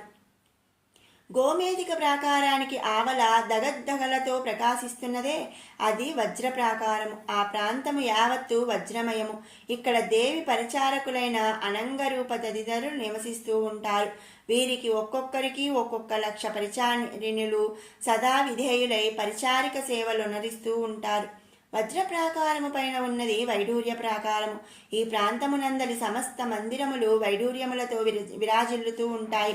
ఇక్కడ దేవి మాతృక రూపులైన మహేశ్వరి, కౌమారి, బ్రహ్మి, వారాహి, ఇంద్రాణి, వైష్ణవి, చాముండి, మహాలక్ష్మి అను వాళ్ళు జగన్మంగళ ప్రధానులై దివ్య కళ్యాణ శోభలతో అలరారుతూ ఉంటారు. వీరిని అష్టమాతృకలు అంటారు. ఆ తదుపరి ఇంద్రనీల ప్రాకారం ఉంది. ఇంద్రనీల కాంతులతో విరాజిల్లే ఈ చోట 16 రేఖలు గల పద్మము ఉంటుంది. ఒక్కొక్క పద్మరేఖకి 16 శక్తులు అసంఖ్యాక సైన్య సమేతులై వసిస్తూ ఉంటారు. వీరు 16 మంది జగన్మాత సేవా నాయకులలో ముఖ్య సేనా నాయకులు. ఆ తదుపరి కనిపిస్తున్నది 10 యోజనముల పొడవు అంతే వెడల్పు కలిగిన ముత్యాల ప్రాకారము. ముత్యముల తాపడముతో ఈ ప్రదేశము యావత్తు మిలమిలలాడుతూ ఉంటుంది. ఇచట దేవి రూపముతో సరిసమానమైన రూపురేఖ విరాజితులైన 16 మంది శక్తి రూపిణులు వసిస్తుంటారు. జ్ఞాన విజ్ఞాన సౌందర్యాభాసినులైన వీరు దేవికి మంత్రినిలై సమస్త లోక సమాచారాన్ని అనుక్షణం దేవికి నివేదిస్తూ ఉంటారు. ఆ తదుపరి కనిపించేది మరకత ప్రాకారము. మరకతమణి దగద్దగాయమానమైన ఇచ్చోట 6 భుజములతో కూడిన షట్కోణ యంత్రము ఉన్నది. మహాశక్తివంతమైన ఈ యంత్రమునందు గాయత్రి, సావిత్రి, బ్రహ్మ, విష్ణు, మహేశ్వరులు, అగ్నివరుణ కుబేరులు, విఘ్నేశ్వర మదనులు తమ తమ పరివారములతో వరుసగా ఆ షట్కోణ యంత్రములోని ఒక్కొక్క కోణమునందు నివసిస్తూ ఉంటారు. శృతి స్మృతి పురాణములు ఇక్కడ మూర్తిమంతులై ఉంటాయి. దీని తదుపరి అనేక యోజన విస్తీర్ణము గల రత్నశాలమునందు ఆమ్నాయ దేవతలు, జగదీశ్వరి, నవ అవతారమూర్తులు, మహావిద్యలు, సప్తకోటి మంత్రములు వసిస్తూ ఉంటాయి. ఆ రత్న ప్రాకారమునకు ఆవల విరాజిల్లుతున్న దివ్య భవనము చింతామణి సౌధమే దేవి నివాసం. చింతామణి ప్రభ కాంతులతో దగద్దగాయమానంగా శోభిల్లుతూ సూర్యచంద్ర శిలలతో విద్యుత్ కాంతులను విరజిమ్ముతూ 1000 స్తంభాలతో నిర్మితమైన 4 మండపాలు అచట ఉన్నాయి. వాటిలో శృంగార మండపం నందు దేవకాంతలు శృంగార గీతములు ఆలపిస్తూ ఉంటారు. దేవి ఆ మండప మధ్య భాగమునందు రత్నఖచిత దివ్య సింహాసమునందు ఆసీనురాలై వారి సంగీత గానములను ఆలకిస్తూ ఉంటుంది. రెండవది దైవజ్ఞాన మండపం. దీనినందు దేవి తనని ఆశ్రయించిన వారికి జ్ఞానబోధ గావిస్తూ ఉంటుంది. మూడవది ముక్తి మండపం. తనను నమ్మి కొలిచిన భక్తులకు ఈ మండపమునందే ముక్తిని ప్రసాదిస్తుంది. నాలుగవది ఏకాంత మండపము. ఇక్కడ దేవి తన 16 మంత్రినులతో జగద్రక్షణా కృత్యముల గురించి చర్చలు జరుపుతూ ఉంటుంది. ఈ చింతామణి భవనమునందు దేవి శయన మందిరము ఉన్నది. ఆ మందిరమునందు గల తల్పమునకు బ్రహ్మ, విష్ణు, రుద్ర, ఈశ్వరులు నలుగురు 4 కోళ్లుగా అమరి ఉంటారు. ఈ తల్పము మధ్య భాగముగా సదాశివుడు రూపము అమరి ఉంటుంది. ఆ తల్పము పైన దివ్య ప్రభలతో విరాజిల్లుతూ నివసిస్తూ ఉంటాడు మహాదేవుడు. సద్యోజాతాదులు 5 అతడి పంచముఖములు. సూర్యచంద్రులు దక్షిణ వామనేత్రములు కాగా అగ్ని పాలభాగమున త్రినేత్ర రూపుడై ఉంటాడు. అతడి దేహము శుద్ధ స్ఫటిక సంకాసము. ఆ మహాదేవుని వామభాగమునందు దివ్య తేజో ప్రభాసమానమై నానారత్నమణిమయ దివ్యాభరణ భూషితురాలై అద్వితీయ సౌందర్య ప్రభలతో విరాజిల్లుతూ ఆసీనురాలై ఉంటుంది ఆ దేవి జగన్మాత. ఇచ్ఛా, జ్ఞాన, క్రియాశక్తులు ఆ తల్లి కనుసన్నులలో మెలుగుతూ ఉంటాయి. లజ్జ, తుష్టి, పుష్టి, కీర్తి, కాంత, క్షమ, దయ, బుద్ధి, మేధ, స్మృతి, లక్ష్మి, జయ, విజయ, అజిత, అపరాజిత, నిత్య, విలాసిని, దోగ్ధ్రి, అఘోర, మంగళాశాసన అను పీఠశక్తులు నిత్య సేవలతో జగన్మాతను అలరిస్తూ ఉంటాయి. శంఖాది నిధులు ఆ తల్లి సన్నిధిన నివసిస్తూ ఆ నిధుల నుంచి మహానదులు పుట్టి అమృత సాగరమునందు లీనమవుతాయి. ఆ సాగరము నుండి సువర్ణ రత్నరాశులు అనవరతము ఉద్భవిస్తూ ఉంటాయి. అంతటి మహదైశ్వర్య ప్రదాయిని అయిన జగదీశ్వరికి దక్షిణ భాగమందు దేవి దక్షిణ శరీర భాగమై అంతర్భాగమై వసించినందుననే అతడు జగదీశ్వరుడు సర్వేశ్వరుడు అయినాడు. ఆ విధముగా దేవి తన వాక్మాధుర్యముతో దేవీతత్వ నిరూపణము వివరిస్తుండగా శ్రవణానందకరముగా ఆలకిస్తూ ఒక్కొక్క ప్రాకారమును దాటుతూ దేవీ నివాసమును చేరుకున్న త్రిమూర్తులు చింతామణి భవనమునందలి జ్ఞానమండపమును సమీపించారు. అంతవరకు వారిని అనుసరించిన దేవి తళుక్కున మెరిసి జగదీశ్వరిలో లీనమైపోయింది. త్రిమూర్తులకు జ్ఞానోపదేశము. జ్ఞాన మండపమునందు సింహవాహనమునందు ఆసీనురాలై ఉన్నది జగదీశ్వరి. ఆమె ఎర్రటి వస్త్రములు ధరించి ఉన్నది. ఆమె ముఖమున ఎర్రటి చందనము పూయబడి ఆమె వదనము జేవురింతతో శోభాయమానముగా ప్రకాశిస్తోంది. ఆమె తన 4 హస్తములలో పాశము, అంకుశము, బాణము, చెరకు విల్లు ధరించినది. అనంగ కుసుమాది పరిచారికలు ఆమె కిరువైపులా నిలిచి ఛత్ర వింజామరలతో సేవిస్తున్నారు. శారీరక చిలుక హ్రీంకార జపము చేస్తూ ఆమె సరసన చేరి ఉన్నాయి. ఆ సేవలన్నింటినీ స్వీకరిస్తూ ఆ తల్లి తన పెదవులపైన దరహాస చంద్రికలను చిలికిస్తోంది. ఆ అద్వితీయ సౌందర్య శోభలతో దేదీప్యమానంగా విరాజిల్లుతోంది జగన్మాత. త్రిమూర్తులు ఆ జ్ఞాన మండపము సమీపముననే నిలిచిపోయారు. వారు ఆమె దివ్య సుందర రూపాన్ని నేత్రానందకరంగా దర్శిస్తూ ఉంటే సాక్షాత్తు వేదములే ఆ తల్లి మహత్యమును కీర్తించుచుండగా ఆ వేదోక్త స్తోత్రములు వారికి వీణుల విందొనరింపసాగాయి. ఓంకార పంజర సుఖీం ఉపనిషదుధ్యాన కేళీకట కలకంఠీం ఆగమ విపిన మయూరీం ఆర్యాం అంతర్విభావయే గౌరీం నవదుర్గాం మహాకాళీం బ్రహ్మ విష్ణు శివాత్మికాం త్రికాలజ్ఞాన సంపన్నాం నమామి భువనేశ్వరీం సర్వమంగళమాంగళ్యే శివే సర్వార్థ సాధకే శరణ్యే త్రయంబకే గౌరీ నారాయణీ నమోస్తుతే. ఆ విధముగా శ్రావ్యముగా వేదములు గానం చేస్తున్న దేవి స్తోత్రములను ఆలకిస్తున్న త్రిమూర్తులు భక్తి భావోద్వేగ వివసులై ఈమెయేనా జగదీశ్వరి, సర్వలోకాలకు సృష్టికారిణి, ఏలిక అయిన ఆదిపరాశక్తి ఈవిడేనా, చతుర్భుజ రూపిణి అయిన ఈ భువనేక మోహినియేనా, విశ్వవ్యాపిత సర్వేశ్వరి అని తలపోశారు. వారి భావనలో ఆశ్చర్యానందనములతో పాటు కొంత సందిగ్ధత కూడా చోటు చేసుకుంది. అంతే, ఒక్కసారిగా శతకోటి మెరుపులు మెరిసినట్లు దేవి తన విరాట్ విశ్వరూపమును ప్రదర్శించింది. ఆ విరాట్ స్వరూపము అంతటా వ్యాపించి ఆమెకు 1000 శిరస్సులు, 1000 నేత్రములు, 1000 హస్తములు కలిగి సర్వత్రా నిండిపోయింది. ఉగ్రరూపిణి అయిన ఆ విశ్వరూపాన్ని చూడలేక భీతి చెందిన త్రిమూర్తులు భయభ్రాంతులవుతూ తలలు వంచి ఆమె పాదపద్మములపై దృష్టి నిలిపారు. ఆశ్చర్యం, మహాశ్చర్యం, మహాద్భుతం! ఆ రూపని కుడిపాదపు బొటనవేలు గోటియందు బ్రహ్మ, విష్ణు, మహేశ్వరులు, సూర్యచంద్రులు, నక్షత్ర మండలాలు, 14 భువనాలు, ఆ భువన పాలకులు, దిక్పాలకులు, యక్షగంధర్వ సిద్ధసాధ్వ పాతాళ భూలోకాది వాసులు, 7 సముద్రములు, 7 ద్వీపములు, హైమ వింధ్యాది పర్వతములు, అరణ్యములు, తుంబుర నారదాది మహర్షులు, 7 ఋషులు, 33 కోట్లు వేల్పులు, సత్య కైలాస వైకుంఠ గోలోకాలన్నీ అన్నీ ఈ జగత్తునందలి అండపిండ బ్రహ్మాండము సమస్తము ఆ తల్లి బొటనవేలి గోటియందు స్పష్టంగా విస్పష్టంగా కానవచ్చాయి. త్రిమూర్తులు దేవి విశ్వరూపాన్ని మరలా దర్శించేందుకు ధైర్యం చాలక, హే సర్వశక్తి స్వరూపిణి, హే జగన్మాతృకే, హే జగదీశ్వరి దేవి, సర్వమంత్రాత్మికపు, సర్వయంత్రాత్మికవు, సర్వ ఆత్మాత్మికవు, సర్వరూపిణివి అయిన నీ విరాట్ విశ్వరూపమును దర్శించి మేము భీతిల్లుతున్నాము. శరణు దేవి, శరణు శరణు. నీ విరాట్ స్వరూపమును ఉపసంహరించి శాంతిప్రదాయనివై మాతవై అనుగ్రహ దర్శనమిచ్చి మమ్ము కనికరించు. పాహిమాం జగదీశ్వరి, పాహి పాహి అని ప్రార్థించారు. వారి ప్రార్థనలను మన్నించిన దేవి తన విశ్వరూపాన్ని ఉపసంహరించుకొని సింహవాహిని అయి చతుర్భుజములతో ప్రసన్న వదనముతో అవతరించి దర్శనమిచ్చింది. బ్రహ్మ, విష్ణు, మహేశ్వరులు భక్తి పారవస్యంతో పులకిస్తూ, అమ్మా జగన్మాత, త్రిమూర్తులమైన మేమే సర్వాధిపతులమని భావిస్తున్న మాకు బ్రహ్మ, విష్ణు, మహేశ్వరులను, సమస్త లోకాలను, 7 భువన భాండాలను నీ గోటి అందు చూపించిన నీ మహాత్మ్యమును ఏమని కొనియాడగలము?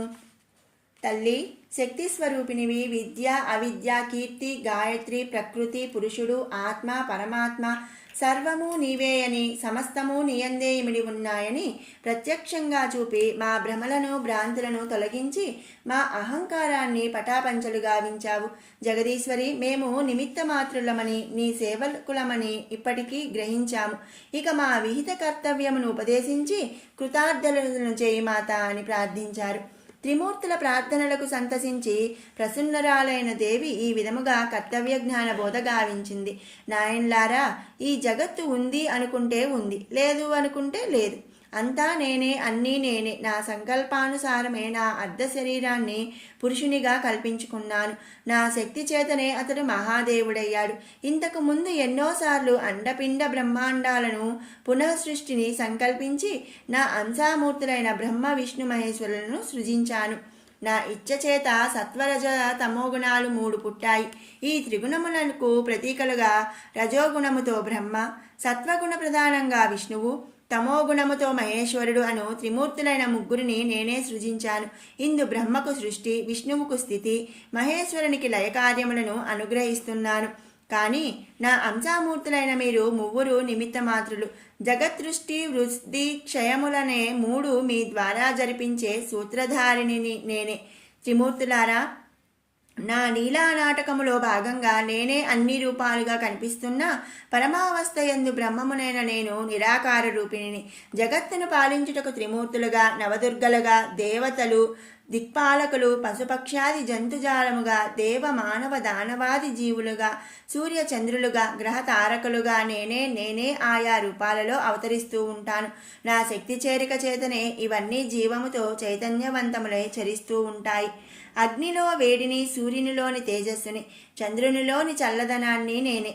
వేదములు, స్మృతులు, శృతులు, శబ్దము, చలనము, దృశ్యము, వాక్కు, దృష్టి, ప్రాణము, జీవము, జీవి, చావు, పుట్టుక, మృత్యువు, 64 కళలు, అష్టసిద్ధులు, ఇంద్రియాలు, బుద్ధి, చిత్తము, మనస్సు, అహంకారము, డంబము, కీర్తి, అపకీర్తి, క్రోధము, ద్వేషము, కామము, మోహము, చిత్తు, సత్తు, జ్ఞాన, అజ్ఞానములు, తపస్సు, ధ్యానము, యోగము, అవయోగము, అదృష్ట దురదృష్టములు, సిరి సంపదలు, దారిద్ర్య దుఃఖములు, సంసార సంతాన యోగములు అన్నీ నా సంకల్పానుసారమే వృద్ధి చెంది క్షయమవుతుంటాయి. అన్నీ నేనే, అంతా నేనే. కానీ ఈ స్థితిగతులన్నింటికీ నేను అతీతురాలిని. నాకు ఇవేవి అంటవు. నాయన్లారా, ఈ విశ్వమునందు నా మహత్తు మాత్రమే శాశ్వతము. నా మహత్తు తప్ప మిగిలినదంతా అశాశ్వతము. అది నశించకపోక తప్పదు. ఈ సత్యమును సదా జ్ఞప్తియందు ఉంచుకొని నేను ఏ కార్యాచరణ నిమిత్తం నా అంశారూపులుగా మిమ్మల్ని సృజించానో ఆ కార్యాచరణములను మీరు నిర్వర్తించండి. చతుర్ముఖ, నీవు సృష్టికర్తవు. నీవు లోకాలను, పంచభూతాలను, సర్వజీవులను సృష్టించు. నీకు అట్టి శక్తిని చేకూర్చి కర్తవ్యపరాయణుడిని గావించుటకు నా అంశామూర్తి అయిన సరస్వతిని నీకు భార్యగా ప్రసాదిస్తున్నాను. ఈమె నీ వాక్కునందు నిలిచి బ్రహ్మవాక్కు అన్న కీర్తి ప్రతిష్టలు నీకు అర్జించి పెడుతూ సర్వలోకవాసులకు జ్ఞాన విజ్ఞాన వేదాంతాలను బోధిస్తుంది అని తెలిపింది మాత. మరుక్షణం దేవి నుండి అంశామూర్తి ఉద్భవించి సరోజవదనముతో, శ్వేతవస్త్రధారణతో, సర్వాలంకార భూషణములతో, వీణాపాణి అయి రజోగుణ ప్రధానమైన సరస్వతి అవతరించి బ్రహ్మ వాక్కునందు ఆసీనురాలైంది. ఆ విధముగా సరస్వతి చేరిన తోడనే బ్రహ్మ అవలీలగా వేదములను పఠిస్తూ దేవిని వేదమంత్ర స్తోత్రములతో పరిపరి విధాల కీర్తించాడు. అప్పుడు దేవి చిరునవ్వుతో శ్రీహరిని చూస్తూ, నాయన, బ్రహ్మ సృష్టించే సర్వజీవులకు, చరాచరములకు స్థితికర్తవు, పోషకుడవు నువ్వు. దుష్ట శిక్షణ, శిష్టరక్షణ కర్తవ్యము నీదే. నీవు నీ సంకల్పము చేతనే ఇట్టి పోషణ పాలన బాధ్యతను నెరవేర్చగల శక్తిని నీకు అనుగ్రహిస్తున్నాను. అంతేకాక నా అంశారూపిణి అయిన శ్రీ లక్ష్మిని నీకు అర్ధాంగిగా ప్రసాదిస్తున్నాను. అష్ట ఐశ్వర్యములకు, సిరి సంపదలకు నెలవైన శ్రీలక్ష్మి నీ వక్షస్థలమందు వసించి నీకు సర్వశక్తి ప్రదాయిని అయి నీ కర్తవ్యమునందు సహకరించగలదు. ఈ శక్తి చేతనే నీవు పోషణ శక్తిని చరాచర జీవులకు ప్రసాదించగలుగుతావు అని తెలిపింది. మరుక్షణం దేవి నుండి అంశామూర్తి అయి భువనమోహిని చంద్రవదన సర్వాలంకార భూషితురాలైన శ్రీ మహాలక్ష్మి దివ్య తేజస్సుతో అవతరించి విష్ణుదేవుని వక్షస్థలాన్ని అలంకరించింది. శ్రీలక్ష్మి చేరికతో శ్రీమన్నారాయణుడు సర్వశక్తి సమన్వితుడై దివ్య తేజస్సుతో ప్రకాశించాడు. అంతటా దేవి అనుగ్రహ వీక్షణంతో మహేశ్వరుని గాంచి, నాయన, తమోగుణ ప్రధానుడవైన నీవు నిరంతర తపోదీక్షాధ్యానమునందు వసిస్తూ లయకారుడివై వర్తించు. మృత్యువు నీ కనుసన్నలలో మసలుతూ ఉంటుంది. భూతప్రేత పిశాచములు నీ ఆజ్ఞానుసారము వర్తిస్తుంటాయి. రుద్రగణములు నీ సేవకులై సదా నిన్ను స్మరిస్తూ సేవిస్తూ ఉంటాయి. సర్వజీవులకు కైవల్యములు ప్రసాదించే శక్తిని నీకు అనుగ్రహిస్తున్నాను. నీవు ఘటనాఘటన సమర్థుడివిగా విరాజిల్లగలవు. జీవ సంహారమునందు నేనే కాళినై నీ అందు వసిస్తాను. లయకారక శక్తినే నేనే అహర్నిశలు నిన్ను అనుగ్రహిస్తూ ఉంటాను అని పలికింది. మరుక్షణం దేవి అంశతో అష్టబాహువుల రౌద్రమూర్తిని మహాకాళి అవతరించి మహేశ్వరుని వామభాగమును చేరి ప్రసన్న రూపిణి అయి అర్ధనారీశ్వరి అయి విరాజిల్లింది. మహాకాళి శక్తి చేరికతో మహేశ్వరుడు అద్వితీయ తపోశక్తి తేజో విరాజితుడయ్యాడు. త్రిమూర్తులారా, మీలో బ్రహ్మ సరస్వతితో సత్యలోకమునందు, విష్ణువు మహాలక్ష్మితో వైకుంఠమునందు, మహేశ్వరుడు నా అంశారూపిణి మహాకాళితో కైలాసమునందు నివసించి మీ కర్తవ్యములను నిర్వర్తించండి. పంచభూతాలు, పంచ కర్మేంద్రియాలు, పంచ జ్ఞానేంద్రియాలు, మనస్సు అనే 16 కారణకార్య విభూతులకు నిలయమైన నేను సాకార రూపముతో పరాశక్తిగా, దేవిగా, జగన్మాతగా, జగదీశ్వరిగా ఈ మణిద్వీపమునందు వసిస్తూ జగత్పాలనను పర్యవేక్షిస్తూ మాయగా అదృశ్య రూపిణినై సర్వత్రా నివసిస్తూ విశ్వవ్యాపితనై ఉంటాను. జగదోద్ధారినైన నేను నాకు తలంపు కలిగినంతనే ఈ జగత్తును ఉపసంహరించిన నాడు త్రిమూర్తులైన మీరు నాలో ఐక్యమైపోతారు. ఇది గ్రహించి మీ కర్తవ్యములను నిర్వర్తించండి. విజయోస్తు అని పలికి అభయహస్తముతో వారిని ఆశీర్వదించింది జగదీశ్వరి. త్రిమూర్తులు చేతులు జోడించి శిరసులు వంచి ఆమెకు నమస్కారాలు అర్పించారు. అనంతరం వాణీపతి అయిన చతుర్ముఖుడు వేదమంత్ర పఠనము అలవోకగా చేస్తూ అంబను కీర్తించగా, విష్ణుమహేశ్వరులు భక్తి ప్రపత్తులతో దేవిని కీర్తిస్తూ సప్తశ్లోక స్తవనముతో దుర్గాదేవిని ఈ విధముగా కీర్తిస్తూ ఆమె అవతార గుణగణ మహత్యములను జగత్తుకు అందించారు. శ్రీ దుర్గా సప్తశ్లోకి. శ్రీ శివ ఉవాచ దేవి త్వం భక్తి సులభే సర్వకార్య విధాయిని కలౌ హి కార్య సిద్ధ్యర్థం ఉపాయం బ్రూయాత్మతః. దేవ్యువాచ శృణు దేవ ప్రవక్ష్యామి కలౌ సర్వేష్ట సాధనం మయా తవై స్నేహేనాప్యంబా స్తుతి ప్రకాశ్యతే. ఓం అస్య శ్రీ దుర్గా సప్తశ్లోకి స్తోత్రమంత్రస్య నారాయణో ఋషిః అనుష్టుప్ ఛందః. శ్రీ మహాకాళీ మహాలక్ష్మీ మహాసరస్వత్యో దేవతాః. శ్రీ దుర్గాదేవి ప్రీత్యర్థం సప్తశ్లోకీ దుర్గా పాఠే వినియోగః. ఓం జ్ఞానినామపి చేతాంసి దేవి భగవతి సా బలాదా కృపయా మోహాయ మహామాయా ప్రయచ్చతి. దుర్గే స్మృతా హరసి భీతిమశేషజంతోః స్వస్థై స్మృతామతిమతీవ శుభాం దదాసి. దారిద్ర్యదుఃఖభయహారిణి కార్త్వధన్యా సర్వోపకారకరణాయ సద్రాత్రసిత్తా. సర్వమంగళమాంగళ్యే శివే సర్వార్థసాధకే. శరణ్యే త్ర్యంబకే దేవి నారాయణీ నమోస్తుతే. శరణాగత దీనార్త పరిత్రాణపరాయణే సర్వస్యార్తి హరే దేవి నారాయణీ నమోస్తుతే. సర్వస్వరూపే సర్వేశే సర్వశక్తి సమన్వితే భయేభ్యస్త్రాహినో దేవి దుర్గే దేవి నమోస్తుతే. రోగానశేషానపహంసి దుష్టా తు కామా సకలానభీష్టా. త్వామాశ్రితానాం న విపన్నారాణం త్వామాశ్రితా హ్యాశ్రయతాం ప్రయాంతి. సర్వబాధా ప్రశమనం త్రైలోక్యస్యాఖిలేశ్వరి. ఏవమేవ త్వయా కార్యమస్వద్వైరీ వినాశనం. ఈ విధంగా జగన్మాత అయిన దుర్గాదేవిని స్తుతించి ఆమె దివ్యాశీస్సులు పొందిన త్రిమూర్తులు తమ తమ కర్తవ్య కార్య నిర్వహణార్థం తమ నెలవులకు పయనమైనారు. సాక్షాత్తు శివ విష్ణువులే నన్ను సన్నుతించిన ఈ శ్రీ దుర్గా సప్తశ్లోకి స్తవనమును ప్రతినిత్యము భక్తి శ్రద్ధలతో నియమనిష్టలతో పఠించిన వారి మనసులందు ఆ దేవి కొలువై ఉండి వారి దుర్భర దారిద్ర్య దుఃఖ బాధలను పరిహరించి వారికి ఆయురారోగ్య ఐశ్వర్యములను సకల సిరి సంపదలను సంతాన సౌభాగ్యములను అనుగ్రహించి జీవితాంతమున మోక్షపదమును ప్రసాదించగలదు. మణిద్వీప వర్ణన. మహాశక్తి మణిద్వీప నివాసిని ముల్లోకాలకు మూల ప్రకాశిని మణిద్వీపములో మంత్రరూపిణి మన మనసులలో కొలువై ఉంది. సుగంధ పుష్పాలెన్నో వేలు అనంత సుందర సువర్ణ పూలు అచంచలంబగు మనోసుకాలు మణిద్వీపానికి మహానిధులు. లక్షల లక్షల లావణ్యాలు అక్షర లక్షల వాక్ సంపదలు లక్షల లక్షల లక్ష్మీపతులు మణిద్వీపానికి మహానిధులు. పారిజాతవన సౌగంధాలు సురాదినాథుల సత్సంగాలు గంధర్వాదుల గానస్వరాలు మణిద్వీపానికి మహానిధులు.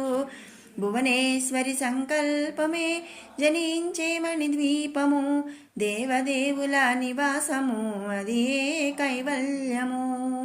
పద్మరాగములు సువర్ణమనులు 10 ఆమడల పొడవున గలవు మధుర మధుర మగు చందన సుధలు మణిద్వీపానికి మహానిధులు. 64 కళామ తల్లులు వరాలను సగే 16 శక్తులు పరివారముతో పంచబ్రహ్మలు మణిద్వీపానికి మహానిధులు, అష్టసిద్ధులు నవనవనిధులు, అష్టదిక్కులు దిక్పాలకులు, సృష్టికర్తలు సురలోకాలయ మణిద్వీపానికి మహానిధులు. కోటి సూర్యులు ప్రచండ కాంతులు, కోటి చంద్రుల చల్లని వెలుగులు, కోటి తారకల వెలుగు జిలుగులు మణిద్వీపానికి మహానిధులు.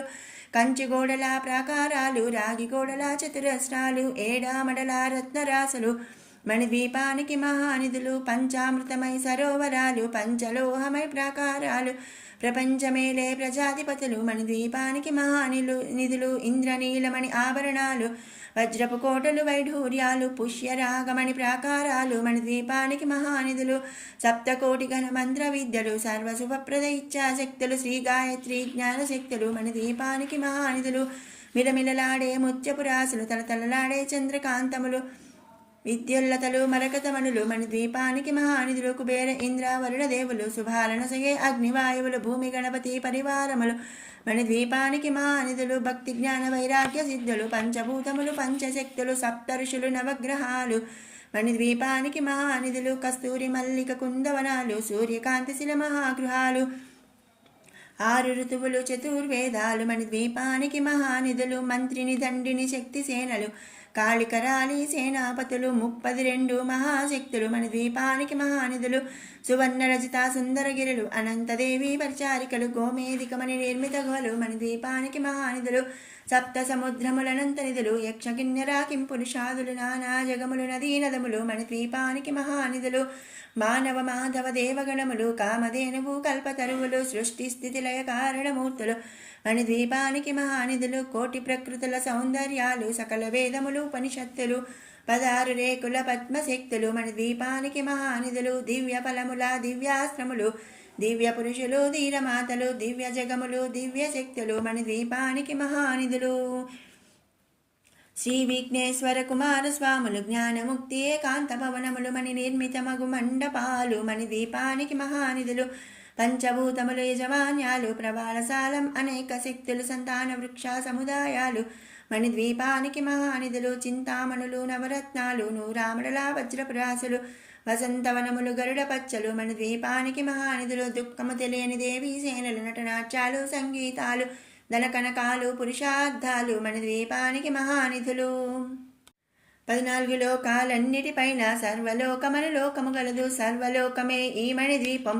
సర్వేశ్వరికది శాశ్వత స్థానం, చింతామణుల మందిరమందు పంచబ్రహ్మల మంచము పైన మహాదేవుడు భువనేశ్వరితో నివసిస్తాడు. మణిద్వీపములో మణిగణ ఖచ్చిత ఆభరణాలు, చింతామణి పరమేశ్వరి దాల్చి సౌందర్యానికి సౌందర్యముగా అగుపడుతుంది. మణిద్వీపములో పరదేవతను నిత్యము కొలిచి మనసర్పించి అర్చించినచో అపారధనము సంపదలిచ్చి మణిద్వీపేశ్వరి దీవిస్తుంది. నూతన గృహములు కట్టిన వారు మణిద్వీప వర్ణన 9 మార్లు చదివిన చాలు, అంతా శుభమే అష్ట సంపదలతో సేగేరు. శివ కవితేశ్వరి శ్రీచక్రేశ్వరి మణిద్వీప వర్ణన చదివిన చోట తిష్ట వేసుకుని కూర్చునినంట కోటి శుభాలను సమకూర్చుటకై. దేవదేవతల కచటే నివాసము, భక్తుల కదియే కైవల్యం. మంగళహారతి. శ్రీ త్రిపుర సుందరికి మణిద్వీప వాసినికి జయమంగళం, నిత్య శుభమంగళం.